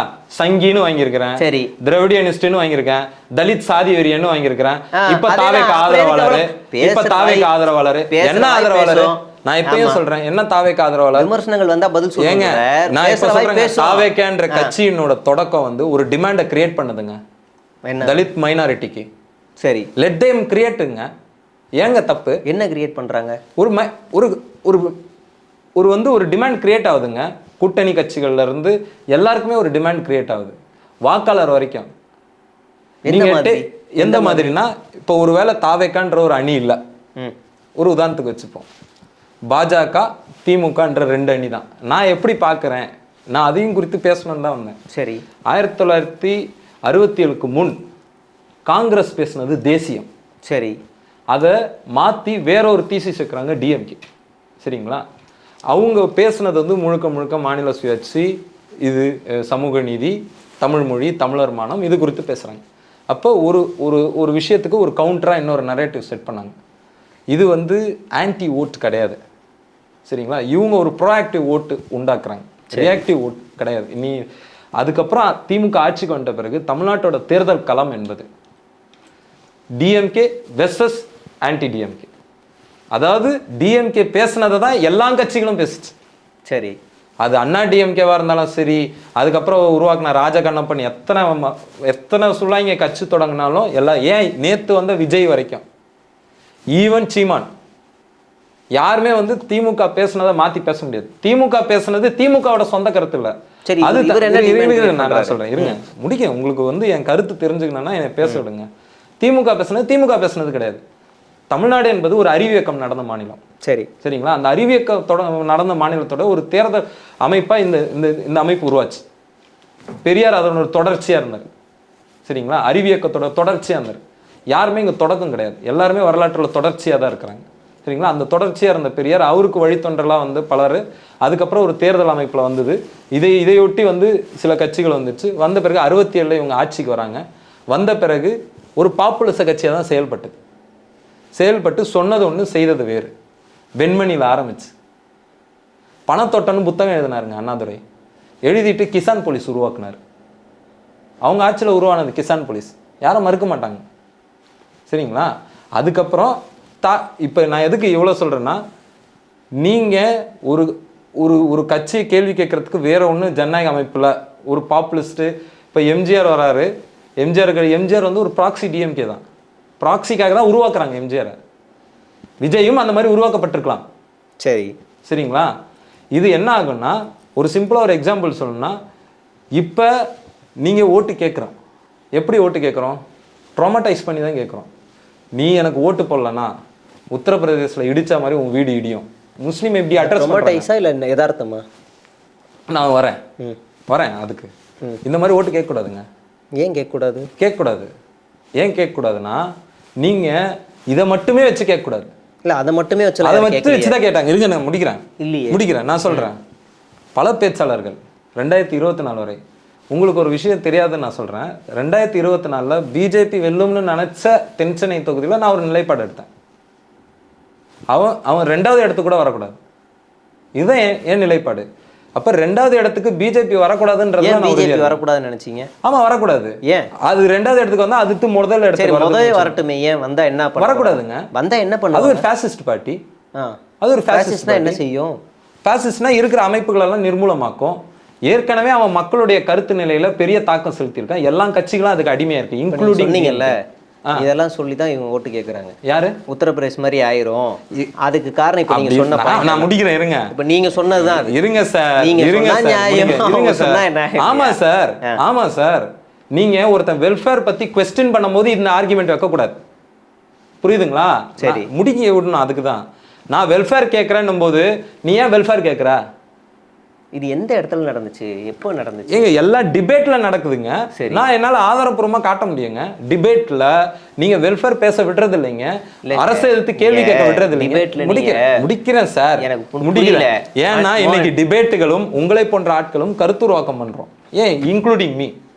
நம்ம எல்லாருமே வந்து ஏதோ ஒரு வகையில ஒரு செயலோக்கமா இருக்கிறோம், ஒரு ஊக்கத்தை செலுத்துறோம், ஒருத்தர் கருத்துல வந்து ஒரு செயல்பாடாக நம்ம செய்யறோம். அப்படின்னும் போது ஒருத்தவங்க வெல்ஃபேர் பேசும்போது அவங்க வெல்ஃபேர் அட்ரஸ் பண்ணாம இதை நான் எப்படிங்க பேசணும்? எப்படி பேச முடியும்? நீங்க டிபேட் ஷோலாம் பேசுறீங்கல்ல, நான் டிபேட் ஒரு ஷோலையும் ஒரு டிபேட் ஷோ சார்ந்து எல்லாரும் உட்காருவாங்க. உட்காரும்போது வெல்ஃபேர் பத்தி கேட்டா நான் பல காணொலிகள் பார்த்துருக்கேன். நீங்க வந்து சம்பந்தம் இல்லாம திமுகவில் இருக்கவங்க பேசுறதை தாண்டி பத்திரிகையாளராக இருக்க செந்தில்வேலு வந்து டேட்டாஸோட பேசியிருக்காரு, அண்டு ஷானவாஸ் பேசியிருக்காரு. இவங்க எல்லாருமே பேசுவாங்க, அவங்கவுங்க தேவையை பேசுவாங்க. பாஜகவை கேட்டால் நீ என்னடா செஞ்சிருக்கீங்க அப்படின்னு கேட்டால் அவங்க ஒரு பட்டியலை போடுவாங்க, நாங்கள் இவ்வளோ நிதி ஒதுக்கணும் அவ்வளோ நிதி ஒதுக்கணும் அப்படின்னு அவங்களும் பேசுவாங்க. பேசினதுக்கு அப்புறமா இந்த பாயிண்ட் நீங்கள் சொல்கிற அலிகேஷன் உத்தரப்பிரதேஷ் மாதிரி ஆயிரும், அதையும் வைப்பாங்க. இதை நம்ம பெருசாக நீங்கள் வந்து இவங்க மட்டும்தான் சொல்கிறாங்கன்னு நீங்கள் கொண்டு வரீங்க. அவங்க மட்டும் தான் சரிங்களா? இப்போ அந்த மேட்ருக்கு வாங்க. தாவேகா வந்து ஒரு விஷயத்தை கொண்டு வருது அப்படின்னு அது இன்னும் வரவே கொண்டு வாங்க. அதோட உருவாக்கம் என்ன பண்ணுதுன்னா ஒரு அல்லரசியல் இளைஞர் கூட்டம். சரி, அல்லரசியல் இளைஞர் கூட்டம் அதை ஏதோ ஒரு அமைப்பாக்குது. சரிங்களா? அதுக்கப்புறம் அந்த இளைஞர் கூட்டம் என்னால் உறுதியாக சொல்ல முடியும் அவன் உண்மையை நோக்கி போவான். இன்னைக்கு அவன் இப்படி இருக்கலாம், அவன் கையில் வந்து அவன் உண்மையை நோக்கி போகும்போது அவன் நிச்சயம் அங்கே இருக்க மாட்டான். ஏதோ ஒரு வகையில் அவனை அரசியலில் இணைக்குது. இந்த வந்து பே த டெவில் டியூஸ்ன்னுவாங்க ஆங்கிலத்தில். அதுக்கு நான் அந்த டியூ நான் கொடுத்துட்றேன். இப்போ நீங்கள் சொன்ன வார்த்தை எனக்கு ரொம்ப பிடிச்சிருக்கு. நான் இப்போ என்ன சொல்கிறேன்னா, அங்கே இருக்கவர்கள் உண்மையை நோக்கி பயணிப்பாங்க, ஏதோ ஒரு வகையில் அங்கே இருக்க மாட்டாங்க, தொடர்வாங்க, மாறி வருவாங்கன்னீங்கல்ல. அதை உடைக்க வேண்டிய இடத்துல நான் இருக்கேன். சரிங்களா? நான் என்ன செய்கிறேன் அப்படின்னா, நீங்களும் நானும் வடச்சென்னையை எவனாவது ஒருத்தன் கஞ்சா புழங்குது, ரவுடிசம் புழங்குன்னா நீங்கள் எதால் அடிப்பீங்க? நான் செருப்பால் அடிப்பேன். அப்போ அதை ஒரு ஜனவா அடிப்பேன். நான் என்ன சொல்கிறேன், நீங்கள் இது சொல்கிறீங்களா? வடச்சென்னையில் உண்மையிலே புழங்குதுங்க. ஆமாம், புழங்குதுங்க. அப்ப நீங்க முத்திரை குத்துறீங்கல்ல? முத்திரை, இதுக்கு பேர் முத்திரை கிடையாது.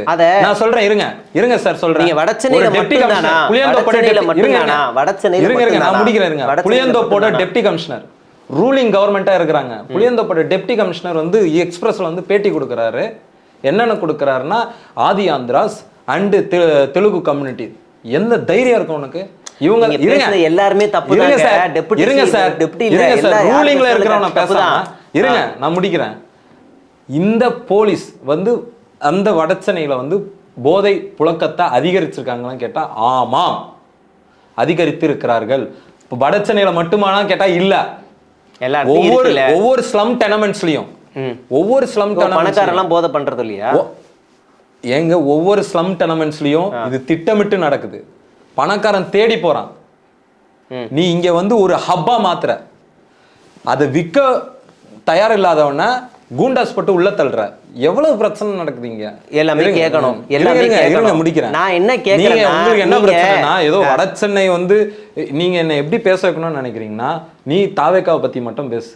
இல்ல நான் அப்படிலாம் பேசல. நீங்க குறிப்பிட்ட நபர்கள் மட்டுமே பேசுறீங்கன்னு நான் கேட்கிறேன். ஏன்னா நான் ஏன் அது குறிப்பிட்ட நபர்களை பேசுறேன்? வடசென்னை வளர்ச்சி குழுமம்னு ஒண்ணு உண்டாக்கி இருக்காங்க. சரி, அது வடசென்னை வளர்ச்சிக்கானதா? வளர்ச்சிக்கானதா? அத பேசுங்க தோழர். நீங்க வடசென்னை வளர்ச்சிக்கானதா? அது பேசுங்க. குடிசை மாற்று வாரியம், குடிசை மாற்று வாரியம் நகர்ப்புற வாழ்விட மேம்பாட்டு வாரியம்னு மாறி இருக்கு. இன்னைக்கு அது ஒன்றிய அரசோட ஏஜென்சி போர்டா மாறிடுச்சு. மாறினது திமுக ஆட்சி காலத்துல. என் நிலத்தை வாங்கிட்டு எனக்கு வீடு கொடுத்தீங்க, கிடைமட்டமா இருந்தவன செங்குத்தாக்குனீங்க. என்கிட்ட இந்த நிலம் போச்சு. போன லாஸ்க்கு இர்ரெப்பரபிள் ஒரு ரீபே பண்ணீங்களான்னு கேட்டா கிடையாது. இன்னைக்கு என்கிட்ட இங்கே தானே இந்த இதுக்கு பக்கத்தில் தானே இருக்குது குடியிருப்பு, இங்கே கேகே நகரில் போய் கேளுங்க. பங்களிப்பு தொகைன்னு உருவாக்கி இருக்கிறார் ஸ்டாலின். சரி, இப்போ blue flag beach, Chennai master plan, இதெல்லாம் குறித்து தான் நான் பேச முடியும். இதுக்கு தான் நான் முகம் கொடுக்க முடியும். உட்கார்ந்துக்கிட்டு நான் வந்து இன்னொருத்தன் என்ன பேசிட்டு இருக்கேன், அதுக்கு எனக்கு முகம் கொடுக்க முடியாதுங்க. கொடுக்கணும்னா அதிமுக இதுக்கு முன்னாடி சென்னைக்கு பண்ண துரோகத்தையோ இல்ல வந்து பாஜக பத்தியோ தாவேகா பத்தியோ அதிமுக ஆட்சி காலத்துல தான் தொடங்குச்சாங்க போராட்டம். பேசவே மாட்டேன். அதிமுக ஆட்சி காலத்துல தான் எங்க போராட்டம் தொடங்குச்சு. பெருசா உங்கள்ட்ட அந்த யார் சொன்னா? நீங்க போய் பாருங்க. எதுல ஏங்க செய்தி ஊடகம் இருக்கு. நான் முதல்ல கஸ்டடி டார்ச்சர் அனுபவிச்சது அதிமுக ஆட்சி காலத்துல. சரி, சரிங்களா? அதிமுக ஆட்சி காலத்துல தான் மோகன்தாஸ்ன்ற ஒரு இன்ஸ்பெக்டர் ஸ்லம் போர்ட்ல போராடினதுக்காக என் விரலை உடைச்சாரு. அதிமுக ஆட்சி காலத்துல தான் நான் முதல் வழக்கு சொல்றீங்க. நான் சொல்றீங்க எல்லாமே ஆட்சி காலத்துல இப்படிதான் இது எல்லாமே நடந்துகிட்டே இருக்கு. சரிங்களா? இங்க வந்து நீங்க மறுபடியும் மாற்றா நீங்க தாவேக்கா வந்தா இதெல்லாம் சரியாயிரும். நான் சரியாவுன்னு சொல்ல எங்க சொன்னேன்? சரியா பேட்டி ஆரம்பிக்கும் போது நீங்க ஒரு டிமாண்ட் கிரியேட் பண்றாங்கன்னு சொல்றீங்க. இது என்னன்னா என்ன பொருள்? நான் முடிக்கிறேன். இப்ப தூய்மை பணியாளர் போராட்டம், நான் எனக்கும் அந்த தலைமைக்கும் சம்மந்தம் இல்லையா? அது ஒரு மக்கள் போராட்டம். நான் அதுல ஒரு பங்கேற்பாளன். சரிங்களா? நான் இதை பேசுறதுனால I don't want to என்டோஸ் that protest. அந்த விக்டரி அந்த மக்களுக்கான வெற்றி. சரிங்களா? அந்த வெற்றிலேயே நான் சரிங்களா? இருங்க முடிக்கிறேன். ஒரு என்ன பண்ணுச்சுன்னு கேட்டிங்களா, இந்த மாதிரி சந்திப்புகள் நடக்கும்போது அரசு கவனம் கொடுக்குது. இது நடந்தது, இது நடக்கலைன்னு நீங்கள் சொல்லலாம். ஸ்டாலின் 2021 எங்களுக்கு கடிதம் கொடுக்கும்போது எடப்பாடி கவனிக்கிறார். ஏங்க கொடுத்துட்டா என்னங்க நடக்கும்? அப்படி கேட்கக்கூடாது. ஒரு அப்போசிஷன் பார்ட்டி எல்லாத்தையும் பேச வைக்கிறது களத்தில் இருக்கிறவனோட கடமை. ரூலிங் பார்ட்டி எனக்கு எதிராக இருக்குது, என் மேலே 6 ஐ டோன்ட் வாண்ட், என்னை நான் முன்னிலைப்படுத்த விரும்பல, எங்கள் மேலே எல்லார் மேலேயும் வழக்கு இருக்குது. சரி, விமன் ஹராஸ்மெண்ட் கேஸ் போட்டிருக்கிறாங்க. இதை நாங்கள் தனிப்பட்ட ரீதியில் எதிர்த்துப்போம். நீங்கள் 160 நாள் போராட விட்டுட்டு 160 நாள் எப்படி போராடணும், என்ன சொல்லி போராடணும்னு இருக்கு.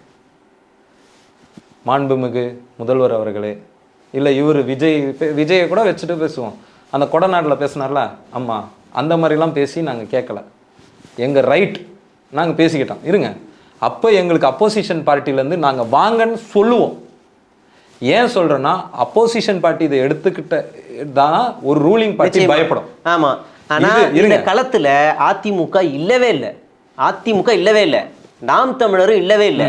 களத்துல கடைசி வரைக்கும் நின்னது புளியந்தோப்பு மோகனும் போராட்ட மக்களும் தான். ஆமா. ஆனா இது ஒரு வித்தியாசமான ஒரு சம்பவம் நடக்குது. வீட்டுக்கு கூப்பிட்டு பாக்குறாங்க. அயோக்கிய பையில உனக்குலாம் என்னடா கேடு, நீங்க அந்த கூட்டத்தை அடிச்சு விரட்டி இருக்கணும்.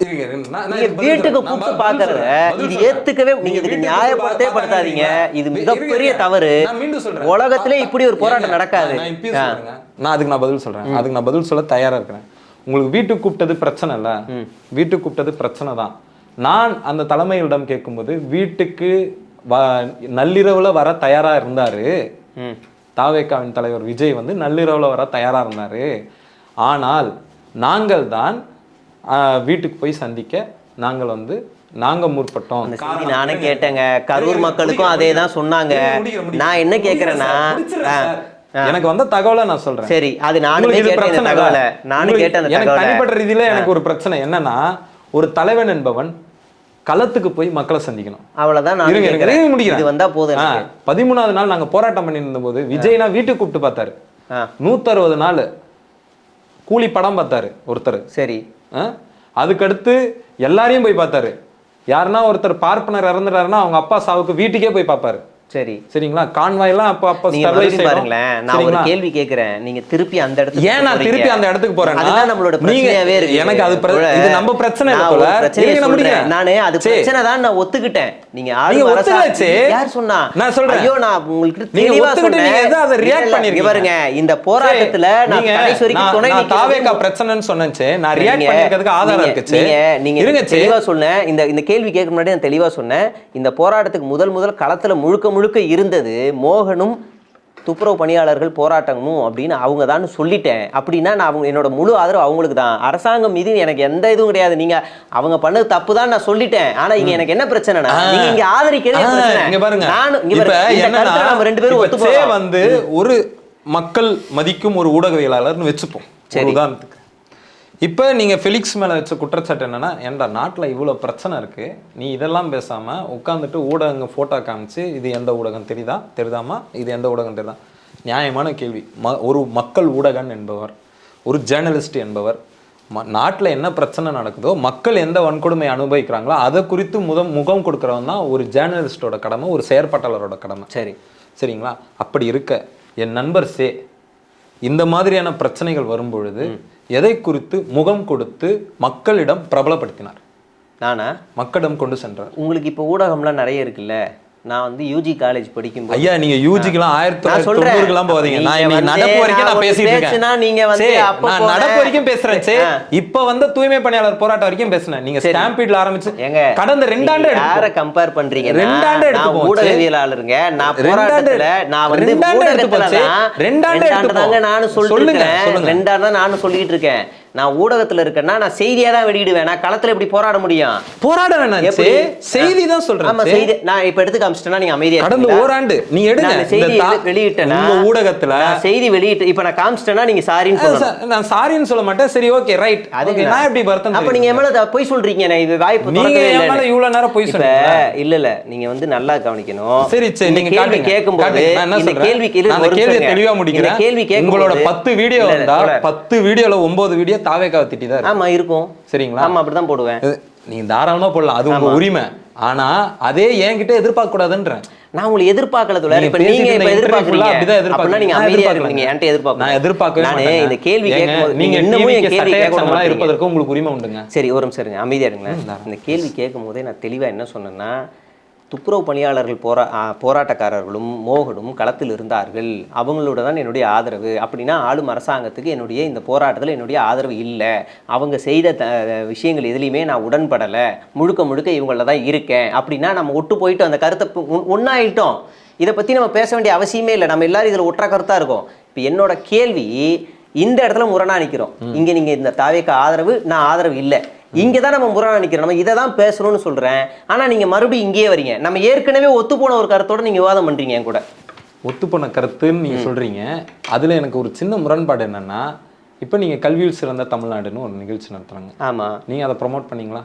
ஆமாம் பண்ணேன். இருங்க, அதை ப்ரொமோட் பண்ணுறதுக்கு உங்களுக்கு உரிமை உண்டு. ஆமாம் பண்ணுவேன், தாராளமாக பண்ணலாம். ஏன்னா ரொம்ப சமீபத்தில் ஏன்னா சேன்ற ஒரு ஆள் இங்கே உட்காந்துருக்காருன்னா அரசு பள்ளியில படிச்சு, அரசு கல்லூரியில படிச்சு, அரசு பல்கலைக்கழகத்துல படிச்சு, ஆமா, அப்ப நான் அதோட பெருமையை நான் தான் பேசுவேன். அப்புறம் தனியார் கல்லூரியில போய் உட்காருவேன், இல்ல பிரைவேட் ஸ்கூல் ஆண்டு விழால போய் உட்காருவேன். கண்டிப்பா தாராளமா. ரொம்ப சமீபத்துல நம்ம அரசு பள்ளிகளை கேரேஜ் ஒர்க்கா மாத்துற ஒரு அரசாணை வெளியிட்டாங்க, தெரியுமா சே? இல்ல எனக்கு புரியல. நீங்க எதை பேசணும்னு விவசாயம் இல்ல, பேசணும் நீங்க தெளிவா பேசணும். நீங்க தாராளமா பேசுறேன். நான் ஏன் நீங்க சொல்றதுக்கு நானு இந்த முரண்பாட பேசுறேன். நீங்க டாபிக்கே மாத்தி கொண்டு போறீங்க. இப்ப இந்த கேரேஜ் வர்க் தான் டாபிக்னா நம்ம தெளிவா பேசுவோம். இப்ப இத முடிச்சிட்டு அத பேசுறேன். இத முடிச்சிட்டு தான் பேசுறேன். இத முடிக்கிறதுக்கு தான் இத நான் பேசுறேன். நீங்க சொல்றீங்களா நான் ஏன் ஒரு பயாஸ்ட் இருக்கு, நீங்க ஜேர்னலிஸ்ட் சொல்றதுனால தான் நான் உங்ககிட்ட பயாஸ்ட்னு சொன்னேன். ஒருவேளை நான் ஜேர்னலிஸ்ட் இல்லைங்க, நான் டிவிக்கு சட்டையர் சேனல் நடத்துறேன்னு சொன்னீங்கன்னா நல்லா ஒர்க் பண்றீங்க, சூப்பரா பண்ணுங்க. சட்டையரும் ஜேர்னலிசம்குள்ள தான் வரும், கண்டிப்பா வரும். ஆனா ஒன் பார்ட்டி சட்டையர் ஜேர்னலிசம்குள்ள வராது இல்லையே. சரிங்களா? அப்படியா? ஆமா, சட்டையர்ன்றது நீங்க என்னையும் கிண்டல் பண்ணணும், நான் தப்பு பண்ணா என்னையும் கிண்டல் பண்ணணும், அப்படியே ரூலிங் கவர்மெண்ட்டையும் கிண்டல் பண்ணணும். சட்டை விசித்திரமா இருக்கு. ஏன்னா விடுதலை காலகட்டத்துல சட்டையர் ஷோ இருந்துச்சு, கூத்து வடிவத்துல இருந்துச்சு. நீங்க என்ன பண்ணுங்கன்னா அங்க போயிட்டு கூத்து பண்றவங்க எல்லாம் வெள்ளக்காரனை மட்டும் நீங்க கேலி பண்ணக்கூடாது, காந்தியும் கேலி பண்ணணும், பகத்சிங். ஆளும் வர்க்கமா யார் இருந்தாங்களோ அவங்கள சட்டையர் பண்ணணும். அப்படியா? அப்படிலாம் கிடையாது. ஆளும் வர்க்க கட்சின்னு சொல்றீங்க, ஐடியாலஜிக்கு எதிராக நிக்கிறவன தான் நான் விமர்சனம் பண்ணுவேன். பாஜக என்ன கட்சி, மத்தது என்ன கட்சி? தெளிவா என் முடிவுல சொல்லிட்டேன். ஏன் ஐடியாலஜிக்கு எதிரா நிக்கிறவங்கள, ஐடியாலஜிக்கு ஒத்து போறவங்கள நான் ஐயா மக்கள் முடிவு பண்ணிட்டேன். நான் என்ன சொல்லிட்டேன், ஒரு பார்ட்டியை மட்டும் சட்டையர் பண்றது சட்டையர் கிடையாது, அது சட்டையர் தான். டிவிகே சட்டையர் சேனல் சொல்லலாம். சார்லி சாப்ளின் வந்து கார்ல் மார்க்ஸ் சேர்த்து சட்டையர் பண்ணாங்க. எப்படிங்க பண்ண முடியும்? மக்களுக்கானவங்கள சேர்த்து ஐடியாலஜிங்க, மக்களுக்காக சேர்த்து அப்படிதாங்க. எனக்கும் அப்படிதாங்க. விசிகா கம்யூனிஸ்ட் இருக்கிற ஒரு கூட்டணிக்கு நான் ஆதரவு தரேன். திமுக குடிசைகளை கொளுத்துன்னு சொல்லாது, திமுக சாதிகளை ப்ரமோட் பண்ணாது. 2009 ஆமாக்ஸ் வந்து ஒரு உண்மை கண்டறியும் அறிக்கை ஒன்று வெளியிட்டாரு, அதை படிங்க. சரி ரைட், சரிங்களா? நீங்க என்ன கார்னர் பண்றீங்க? நான் வந்து சம்பவத்துல கார்னர் பண்ணீங்க. இல்ல நான் என் சம்பவத்துல சிச்சுவேஷன் நீங்க எழுதின பிறகு நான் என்னென்ன அனுபவிச்சேன்னு எனக்கு தான் தெரியும். நீங்க பாருங்க, டான் அசோக் வந்து என்னை நாயின்னு எழுதினாரு. தூய்மை பணியாளர் போராட்டத்துல நான் பங்கெடுத்துக்காக என்ன நாயின்னு எழுதினாரு. எனக்கு டைம்ஸ் ஆஃப் இந்தியா ஃபோன் பண்ணி கேட்டாங்க, இது குறித்து நீங்கள் என்ன நினைக்கிறீங்க? அது அவரோட கருத்து சுதந்திரம்ட்டு போயிட்டேன். என்னை நாயின்னு சொல்கிறதுக்கு அவருக்கு உரிமை உண்டு, ஆனால் என்னை வந்து ஒரு பொலிட்டிக்கல் பிராண்ட் பண்ணுறதுக்கு அவருக்கு உரிமை இல்லை. என்னை ஒரு நான் ஒரு ஐடியாலஜியோட இயங்கும் போது என்னை குறித்து என் ஐடியாலஜியை பற்றி பேசுறதுக்கு யாருக்கும் தெளிவாக சொல்கிறேன். முடிக்கிறேன். உங்க இது கல்வியில் சிறந்த தமிழ்நாடு ஏன் நான் அதை கொண்டு வந்தேன்னா, நான் அப்படியே ஜம்ப் பண்ணி ஒன்றுத்துக்குள்ளே போகிறதுக்கு நான் விரும்பலை. ஏன் கொண்டு வந்தேன்னா, ரொம்ப கவனமாக பார்க்குறேன். நான் அரசு எந்த தப்பு பண்ணாலும் நான் அதை தட்டி கேட்டுட்டு தான் இருக்கிறேன்.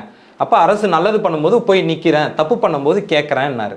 அப்போ நான் என்ன கேட்டேன், ரொம்ப சமீபத்தில் எங்களை போன்ற ஆட்கள், என் பிரின்ஸ் கஜேந்திர பாபு உட்பட அரசு சமீபத்தில் அரசு பள்ளிக்கூடங்களை கேரேஜாக மாற்றுற ஒரு அரசாணை கொண்டு வந்துச்சு, அது குறித்து சேதுனா பேசினாரான்னு கேட்கறதுல என்ன தப்பு இருக்கு? ஒரு நிமிஷம் நான் சொல்லவா. இதே பியர் லேர்னிங்ன்ற கான்செப்டை காலி பண்ணிட்டாங்க. பியர் லேர்னிங்ன்ற கான்செப்டை காலி பண்ணிட்டாங்க. இதேசே கல்வியில் சிறந்த தமிழ்நாடு போனால, ஆனால் இதேசே காலை உணவு திட்டத்தை பிரைவேட் கிட்ட கொடுக்கும்போது குரல் கொடுத்துருக்கேன். நல்ல விஷயங்க.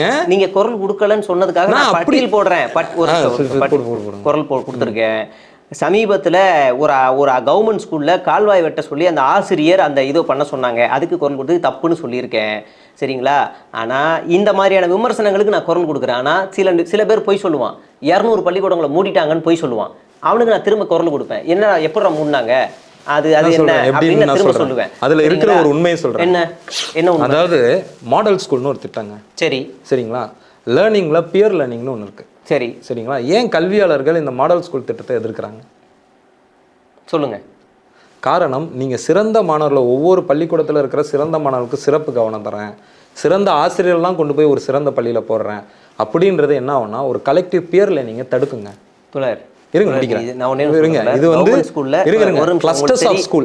தமிழ்நாடு கல்விக் கொள்கை அருகாமை பள்ளியை பத்தி பேசலங்க. அருகாமை பள்ளியை பத்தி பேசல. இல்ல தோழர், பொய் தோழர், நீங்க பேசுறது பொய் தோழர். இல்ல அருகாமை பள்ளியை ஒரு பையன் உயர்நிலை பள்ளியில படிக்கக்கூடிய ஒரு பையன் ஒரு பொண்ணோ ஒரு நாள் லீவ் போட்டா அந்த ஆசிரியர் என்ன செய்வாங்க சொல்லுங்க? அந்த ஆசிரியர் வந்து போய் பார்ப்பாங்க. இல்ல, முதல் நாள் ஃபோன் பண்ணுவாங்க, 2வது நாள் வரலன்னா என்ன செய்வாங்க சொல்லுங்க? போய் பார்ப்பாங்க. அது ஒரு தொடர் ப்ராசஸ் இருக்கு. ஒருத்தரும் டிராப் அவுட் ஆகாம பாத்துக்கிறாங்க. ஆமாங்க. என்ன அவங்களுக்கு டிராப் அவுட்ன்றது ஒரு கல்வி இடையில நிக்கிறது மட்டும் இல்ல சார். நான் ஏன் இவ்வளவு கன்சென்ட்டா இருக்கிறேன்னா, டிராப் அவுட் மட்டும் இல்ல, ஒரு வருஷத்துல பாதி அகாடமிக் சார் நான் முடிக்கிறேன். 66 செட்டில்மெண்ட்ல இருந்து நீங்க பாதி அகாடமிக் இயர்ல கொண்டு போயிட்டு 6 செட்டில்மெண்ட்ல ஆக்குனீங்க கடந்த 15 வருஷம். அருகாமையில் இருக்கக்கூடிய பள்ளிகளை பாக்குறது இல்லன்னு ஒரு பாக்குறது இல்லன்னு சொல்லல, அருகாமை பள்ளிக்கூடங்கள் பத்தி தமிழ்நாடு கல்விக் கொள்கை பேசவில்லை. இல்ல, ஆமா, அவங்க முன்னேறி இருக்கிறார்கள் நான் சொல்றேன்.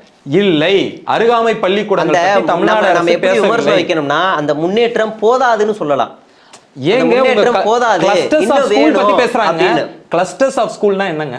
கிளஸ்டர்ஸ் ஆஃப் ஸ்கூல்னா சொல்லுங்க. எங்கெங்கெல்லாம் எண்ணிக்கை குறைவா இருக்கும், இப்போ உதாரணத்துக்கு இங்க ஒரு ஸ்கூல் இருக்கு, இந்த ஸ்கூல்ல எண்ணிக்கை குறைவா இருக்கு, இங்க ஒரு ஸ்கூல் இருக்கு, இங்க ஒரு ஸ்கூல் எண்ணிக்கை குறைவா இருக்கு, இங்க ஒரு ஸ்கூல் இருக்கு, இந்த 3 ஸ்கூலை ஒரு ஸ்கூலா ஆக்கி கிளஸ்டர். சரி, இது தப்புன்றேன் நான். மாணவர் நடக்கக்கூடாதுங்க, கல்விக்கு வந்து அவன் வந்து ரொம்ப தூரம் நடக்கக்கூடாது. அருகாமை கல்வி அருகாமை பள்ளி தான் சரி. இது குறித்து நீங்க தாவேக்காவை பத்தி பேசுறது ஐ எம் லீஸ்ட் பாதர்டுங்க. எனக்கு அந்த கட்சியில வந்து அழைப்பும் வரல, எனக்கு சேர்ற எண்ணமும் கிடையாது. நான் சொல்ற மைய புள்ளி என்ன தெரியுமா? நீங்க இன்னைக்கு நான் வந்ததுக்கான மைய புள்ளின்னு நான் சொல்லட்டுங்களா? இந்த நரேட்டிவ் கிரியேட் பண்றது உடைக்கிறதா வந்திருக்கீங்க. நான் வரவேற்கிறேன். உங்களுக்கு அதுலயும் தொடர்பு இல்லைன்னா ஓகே, எனக்கு எந்த பிரச்சனையும் இல்லை. எனக்கு இங்க பாருங்க, கட்டாயம் கிடையாது. என்னையோட டிஎஸ்எஸ் மணி அவர்களுக்கு பல கட்சியில பல தொடர்பு இருக்கு. திமுக தொடர்பு இருக்கு, திமுக தொடர்பு இருக்கு, அண்ணா திமுக தொடர்பு இருக்கு. நீங்க அவரை கூப்பிட்டே கூட கேட்கலாம், இன்டர்வியூ எடுக்கலாம். அதை விட்டுட்டு ஒருத்தன் ஏங்கிட்டு இருக்கான், நீங்க இன்னொன்னு பண்ணீங்க. நான் அதெல்லாம் நான் சொல்ல விரும்பல. என் நண்பர்களுக்கு ஃபோன் பண்ணி நான் இதுல இருந்து விலகிட்டேனா அதுல இருந்து விலகிட்டேனான்னு கேட்டிருக்கேன். ஆமாங்க, ஒருத்தர் இன்டர்வியூ எடுக்கறனா எல்லாமே விசாரிப்போம். சரி ரைட்டு, விசாரிப்போம். நீங்க வந்து நேர்ல நான் எந்த அமைப்புலயும் நான் கிடையாது. சரி, நீங்க கேட்டு விசாரிச்ச அமைப்புலயும் நான் முரண்பாடோடும் இல்ல, அந்த அமைப்புல நான் ஒரு மெம்பராகவும் இல்லை. அந்த அமைப்பை வந்து நான் அந்த ஊடகத்தை மீண்டும் சொல்றேன், உங்க ஊடகம் இருக்குதுன்னு வச்சுக்கோங்களேன், நான் என்னையோட அறுத்துட்டு போக மாட்டேன். என்ன தெரியும், ஒருத்தர் இருங்க எடுக்கணும்னா அவங்களோட சோசியல் மீடியா பேஜ் பார்க்கணும், கடந்த காலத்துல இன்டர்வியூ பார்க்கணும், அவர் எங்கெல்லாம் டிராவல் பண்ணிருக்காருன்னு பார்க்கணும். அதுல இருந்தா நான் கேள்வியே கேட்க முடியும். இத போய் நீங்க என்ன பண்ணிருக்கீங்க? என்னது ஐயா, இது எல்லாருமே பண்றது. ஐயா, இது எல்லாருமே பண்றது. இது ஒரு தப்பாலாம் பார்க்காதீங்க. ஒருத்தர் இன்டர்வியூ எடுக்காம பிளாங்கா சொல்லுங்க மணி, நீங்க என்னவா இருக்கீங்க, என்ன பண்ணிருக்கீங்க அப்படியெல்லாம் ஆரம்பிக்க முடியாது. தாராளமா ஆரம்பிக்காதீங்க. உங்களுக்கு தெரிஞ்சா ஆரம்பிக்க முடியும். நம்பர் இருக்கு, நம்ம 2 பேருக்குள்ள ஒரு நல்ல தொடர்பு இருக்கு. உங்களை பத்தி விஜய் நம்பர் நான் வந்து வாங்கிடுறேன். விஜய் பத்தி பேசும்போது விஜய்கிட்ட பேசிட்டு போடுறேன். விஜய் வந்து நண்பர் இல்லைன்னா கேட்க வேண்டாம். புளியந்தோப்பு மோகன் நண்பர்னு வாய் சொல்றாரு. புளியந்தோப்பு மோகன் வந்து தூய்மை பணியாளர் பாதை மாறி போகும்போது நான் கேட்பேன், நண்பர் பாதை மாறி போறாரா, நண்பா பாதை மாறிட்டியா நண்பான்னு ஒரு வார்த்தை கேட்டுக்கலாம். இல்ல நண்பா இப்பெல்லாம் மாறல. இப்ப உதாரணத்துக்கு சொன்னா என்னை வந்து சன் டிவில இருந்து ஒருத்தர் போன் பண்ணாரு, என்ன நண்பா இந்த மாதிரி தாவேக்கால சேர போறீங்கன்னு தகவல் வருது. இல்லைங்க, அது ஒரு அவதூறுங்க, அப்படி ஒரு தகவலே இல்லைங்கன்னு சொன்னேன். அதே மாதிரி இந்த நண்பர் ஒரு போன் பண்ணி கேட்டிருந்தாருன்னா இல்ல நண்பான்னு. நீங்க தாவேக்கால சேர போறதா அந்த போஸ்ட படிச்சீங்களா? அது நீங்க ஆக்சுவலா 2 நாள் முன்னாடி ஒருத்தர் ஃபோன் பண்ணி தாவேக்கால சேர போறீங்களான்னு கேக்குறாரு. சரி, நீங்க 3 நாள் முன்னாடி இப்படி ஒரு போஸ்ட போடுறீங்க. சரி சரிங்களா? நான் என்ன நினைச்சேன்னா, நீங்க இப்படி ஒரு இது கிளப்பி விட்டீங்கல்ல, இதை ஒட்டி ஆக்சுவலா நீங்க என்ன அளவுக்கு நான் ஒர்க் பண்ணிருக்கீங்க. நான் எனக்கு பழக்கமே டிஎஸ்எஸ் மணி அறிவு திருவிழா இருந்ததுதான் தெரிஞ்சு வச்சிருக்கீங்க. இதுவே ஒரு குறுகிய இதுன்ற நீங்க ரொம்ப என்னை குறித்து தெரிஞ்சுக்கவே நீங்க விருப்பப்படல. You had a preconceived notion. இது தனிநபர் தாக்குதல். நீங்க தனிநபர் தாக்குதலா போறது நண்பா. இருங்க, தனிநபர் தாக்குதல் அந்த வார்த்தையில் இல்லவே இல்லை. அதாவது டே இங்க வாடா அப்படிங்கிறது வேற, டே பொறுக்கி இங்க வாடாங்கிறது தனிநபர் தாக்குதல். ரெண்டுத்துக்கு வித்தியாசம் இருக்கு. நான் இல்ல, உங்களுக்கு ரெண்டுமே போட்டதுல தப்புதான். நான் சொல்றேன். நான் போட்டதுல உங்களுக்கு எந்த இதுவும் இல்லை. உங்க பேரை மட்டும் போட்டு தொடர்பில்னு போட்டேன். அப்படின்னா என்ன அசிங்கமான வார்த்தையா? ஆமாங்க, தொடர்பில் நான் தொடர்புல இருக்கிறேன்னு போடுறீங்க. ஏங்க தாவேக்காவோட தொடர்புல இருக்கிறேன். தாவேக்கா தொடர்புலன்னு போடலையே, நானு டிஎஸ்எஸ் மணின்னு போட்டேன். டிஎஸ்எஸ் மணியோட நீங்களே உங்களுக்கு சொன்னீங்க தெரியுமா, உதயநிதி ஸ்டாலினோட பிஏ தொடர்புல இருக்கிறாருங்க. அவர் பேரை போடுங்க. ஐயா, நான் தெளிவா சொல்லிட்டேன். அவர் ஒன்றும் விஜய் கட்சியோட கூட்டணிலாம் இல்ல. உதயநிதி ஸ்டாலின் நீங்க தான் போனாருன்னா நீங்க தான் இருக்கீங்க. பாருங்க, தாவேக்கா தொடர்புல வாழ்த்துணுமா கேட்டதுக்கு நான் சொன்னேன், இது எல்லா கட்சியும் அழியணும், அவ்வளவுதான். எனக்கும் அதேதாங்க. என்னை பொறுத்த வரைக்கும் அம்பேத்கர் போட்டோ வச்சுக்கிட்டு ஒருத்தன் வந்து நான் அம்பேத்கரிசம் பேசினா செருப்பால் அடிப்பேன். போட்டோ மட்டும் வச்சுட்டு வரியடா, அதே மாதிரி நடந்து கூடான்னு சொல்லுவேன் நான். புரியுதுங்களா? இந்த கட்சி எப்படின்னு எனக்கு தெரிஞ்சு போச்சு, அந்த கட்சி எப்படின்னு தெரிஞ்சு போச்சு. அந்த கட்சி நானும் அந்த கட்சி ஒரே நிமிஷம் இருங்க, நான் தெளிவா சொல்லிடுறேன். நான் இந்தியா கூட்டணியில் விசிகா கம்யூனிஸ்டுகளுக்கு ஆதரவாக நான் நிற்கிறேன்னு என்ன வீடியோவில் எல்லாத்துலேயும் நான் சொல்லிட்டேன். நீங்களும் அதே ஸ்டாண்டு தான், சரிங்களா? அதே ஸ்டாண்டு தான். எனக்கு நம்ம ரெண்டு பேருடைய முரண் எங்கன்னா, நீங்க தாவேக்கு ஆதரவு, நான் எதிர்ப்பு, அவ்வளவுதான். மீண்டும் இப்படி கொச்சையா பேசாதீங்க. நீங்க சொன்னீங்க ஒரு அமைப்பா உருவாகும்னு சொன்னீங்க, ஒரு அமைப்பா உருவாகும்னு சொன்னீங்க. அதனுடைய இதே நேர்காணல்ல 1.25 மணி நேரம் பேசி இருக்கிறோம். எல்லாமே இருக்குது, நீங்க எல்லாமே போடுவீங்கன்னு நான் நம்புறேன். சத்தியமா போடுவோம். ஒரே டேக்ல போடுங்க. நம்ம தண்ணி குடிச்சது கூட சேர்த்து போடுங்க. அதெல்லாம் போடுவேன். சரி தோழர், நான் எதிர்பார்க்கிற ஒண்ணு, நான் தாவேக்கு ஆதரவுன்னு இந்த இன்டர்வியூவோட கன்க்ளூஷன் வந்துடலாம். நான் ஒண்ணே ஒண்ணு சொல்லி முடிச்சிடலாம். இந்த market of democracy, it is all about opinion. சரி, ஒன்ஸ் ஒபினியன் வில் பி, யார் ஒபினியன் நல்லா இருக்கோ மக்கள் அதை கைப்பற்றி போயிட்டே இருப்பாங்க. நிச்சயமாக. நீங்க சட்டையர் பண்றதுக்கு உங்களுக்கு உரிமை உண்டு, என்னைய வச்சு சட்டையர் பண்றதுக்கு உரிமை உண்டு, நான் பேசின வீடியோவை கட் பண்ணி போட்டு சட்டையர் பண்றதுக்கு உரிமை உண்டு. அதுலலாம் நான் மாற்று கருத்தே வைக்கல. எதுல நான் முரண்படுறேன்னா, டோன்ட் கிரியேட் ஒரு நரேட்டிவ் செட் பண்ணாதீங்க. இயங்கிட்டு இருக்கவங்களுக்கு முட்டுக்கட்டையா அந்த நரேட்டிவ் இருக்குது. இன்னைக்கு இணைய உலகத்துல நம்ம முன்னாடி இருந்தது போலவே எல்லா டைமும் இயங்க முடியாதுங்க. இணைய உலகத்துல ஒரு கருத்தும் ஒரு பெரிய எதிர்வினை செய்யுது. உங்களை மாதிரியான நல்ல இருங்க முடிக்கிறேன். தாராளமாக ஒரே வயசு தாங்க. நானும் 96 தான், நீங்களும் 96 தான். ஒன்றும் பிரச்சனை. ஆமா, இருங்க முடிச்சிடுறேன் நண்பா, முடிச்சிடுறேன். நான் முடிச்சிடுறேன். ஒரு எதிரி, நீ ஒருத்தனை எதிரின்னு டிக்ளேர் பண்ணிட்ட. ஆமா, டிக்ளேர் பண்ணவன் உன்னை எதிரின்னு சொல்றது பிரச்சனை கிடையாது. நான் எதிரின்னு டிக்ளேர் பண்ணாதவன் என்ன எதிரின்னு தள்ளிட்டு. எதிரினே சொல்லல, நீங்க ஆதரவுல இருக்கீங்க, எதிரிக்கு ஆதரவுல இருக்கீங்கன்னு சொன்னேன், அவ்வளவுதான். அது இல்லன்னா இல்ல, முடிஞ்சிருச்சு. இவ்வளவு வாக்குவாதமே மீண்டும் சொல்றேன், சரிங்களா? மலிப்பு இருந்தாலும் எடுத்து நான் அப்படியே போடுவேன் தோழர். உங்க கருத்து எனக்கு வரவேற்க வேண்டியதுதான். நீங்க தெளிவா சொன்னீங்க, நான் போட்டுருவேன், எனக்கு இன்னும் பிரச்சனை இல்லை. இந்த இன்டர்வியூவோட கன்க்ளூஷன்ல நம்மளுடைய தோழர் புலிந்தோப்பு மோகன், நானும் வட சென்னை, அவரும் வட சென்னை, ஒரே ஐடியாலஜியில் ஒத்து போகிறோம். ஆனால் இந்த இன்டர்வியூவில் நமக்கு ஒரு கன்க்ளூஷன் வந்திருக்கு. தோழர் வந்து அநீதிகளுக்கு எதிராக குரல் கொடுப்பார். அது திமுகவாக இருந்தாலும் சரி, அதிமுகவாக இருந்தாலும் சரி, தாவேக்காக இருந்தாலும் சரி, எதுவாக இருந்தாலும் தொடர்ந்து குரல் கொடுப்பார். அவருடைய சமூக பணிகள் தொடர்ந்து இருக்கும் அப்படின்னு இனிமே கண்ட சவகாசம் அவருக்கு இருக்காதுன்னு நினைக்கிறேன். எனக்கு நண்பர்களா இருப்பாங்க, நண்பர்களா இருப்பார்கள், பகைவர்களா இருப்பார்கள். நண்பர்கள் கருத்து நான் முழு சதவீதம் உடன் பண்ணணும் அவசியம் இல்லை. கண்ட சவகாசம் நான் என்னைக்குமே வச்சுக்க மாட்டேன். கண்ட சவகாசம் நான் என்னைக்குமே வச்சுக்க மாட்டேன். சரி, காண்ற சவகாசம் எனக்கு ஒத்து வர சவகாசம். மற்றவங்களுக்கு பிரச்சனை இல்லாத என் சவகாசத்தினால யாருக்கும் பிரச்சனை வராத சவகாசத்தை தான் நான் வச்சுப்பேன். அவ்வளவுதான். நான் மீண்டும் சொல்றேன், எந்த ஊடகமா இருந்தாலும் அந்த ஊடகம் அது வந்து நான் இஷ்யூ பேஸ்ல எதை குறித்து பேசினாலும் அங்க போய் பேசுவாங்க. சரி, ஒருவேளை கரூர் ஸ்டாம்பீட் குறித்தோ இல்லை அந்த கேஸில் வரக்கூடிய முன்னேற்றங்கள் குறித்தோ ஃபெலிக்ஸ் பேச மறுத்தாருன்னா நான் ஃபோன் பண்ண உங்களுக்கு கரூர் ஸ்டாம்பீட் குறித்து பேசுவோமாச்சேன்னு கேட்பேன். நிச்சயமா நான் கூப்பிடுவேன். சரிங்களா? ஒருவேளை தாவேக்கா தேர்தல் அறிக்கையில் எனக்கு முரண்பாடு வந்ததுன்னா, social democracy, anti imperialism, bro people, மாநில சுயாட்சி, இது குறித்து இல்லாமல் பாமக தேர்தல் அறிக்கை மாதிரி வந்ததுன்னா நான் ரெட் பிக்ஸ்க்கு ஃபோன் பண்ணி கேட்க முடியாது. ஏன்னா தே பிகம் வந்து அவங்க பார்ட்டி ஒன்று இருக்குது, அவரையும் கேட்பேன். கேட்டார்னா அவரோட போய் டிபேட் பண்ணுவேன், இந்த மாதிரி பண்ணுவேன், உங்களோட வந்து டிஸ்கஸ் பண்ணுவேன். சரி, ஓகே தோழர், நம்ம முடிச்சுக்கலாம். ஒரு ஆரோக்கியமான விவாதம் தொடர்ந்து முடிஞ்சிருக்கு.